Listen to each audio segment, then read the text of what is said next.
క్రీస్తునాథుని యందు ప్రియమైన సహోదరి సహోదరులారా, ఈనాటి సువార్తలు క్రీస్తు ప్రభు తన శిష్యులను తోడేళ్ల మధ్యకు గొర్రెలను పంపుతూ వారందరికీ కూడా ఒక సత్యాన్ని బోధిస్తూ ఉన్నారు. ఇదిగో ఈ లోకంలో ప్రభు శిష్యులుగా జీవించడం అనేది చాలా కష్టతరము అని హెచ్చరిస్తూ ఉన్నారు. అయితే ప్రియులరా, మనలో చాలామంది ఇదిగో దేవుని నమ్ముకుంటే మనకు ఎటువంటి కష్టాలు రావు కదా అని అనుకుంటూ ఉంటారు.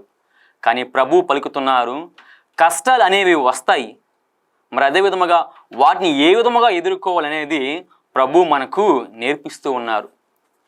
మేము క్రైస్తవులము అని చెప్పుకోవడం సులభమే, కానీ క్రీస్తు విలువల ప్రకారం జీవించడమే కష్టతరం. అందుకే ఈనాటి సువార్త మనకు 3 విషయాలను బోధిస్తూ ఉంది. మొదటిగా, సర్పము వలె జాగరూకులై ఉండాలి. మనము అమాయకులుగా ఉండాలి కానీ అజ్ఞానులుగా ఉండకూడదు.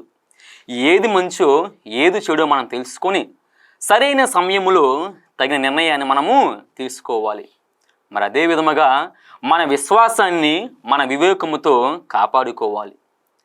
రెండవది, పావురము వలె ఉండాలి.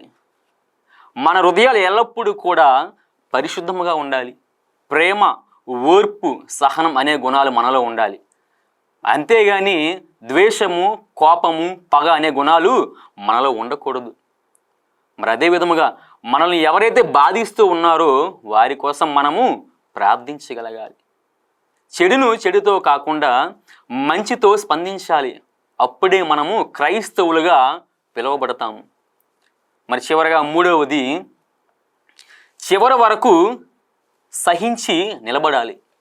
ప్రభు పలుకుతూ ఉన్నారు, ఎవరైతే మరి చివరి వరకు సహించి నిలబడతారో వారే రక్షింపబడతారు.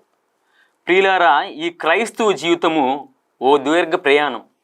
మరి ఈ ప్రయాణాల్లో ఎన్నో బాధలు వస్తూ ఉంటాయి, ఎన్నో మలుపులు వస్తూ ఉంటాయి, ఎన్నో ఆటంకాలు వస్తూ ఉంటాయి. మరి ఆ సమయంలో మనము మన విశ్వాసాన్ని విడిచిపెట్టకూడదు. ఇదిగో ప్రభు కూడా తన శిష్యులను ఒంటరిగా విడిచిపెట్టలేదు. ఆత్మ మీతో ఉంటుందని ధైర్యం ఇచ్చారు. మరి అదే ఆత్మ మనతో కూడా ఉన్నారు. మన బలహీనతలలో ధైర్యాన్ని ఇస్తూ ఉన్నారు. కాబట్టి తోడేళ్ళ మధ్య గొర్రెలుగా మనం జీవించాల్సి వచ్చినా ప్రభు మనతో ఉన్నాడు, ప్రభు మనం చూసుకుంటాడు అనే ధైర్యంతో, నమ్మకంతో మనం జీవించాలి. ఆమేన్.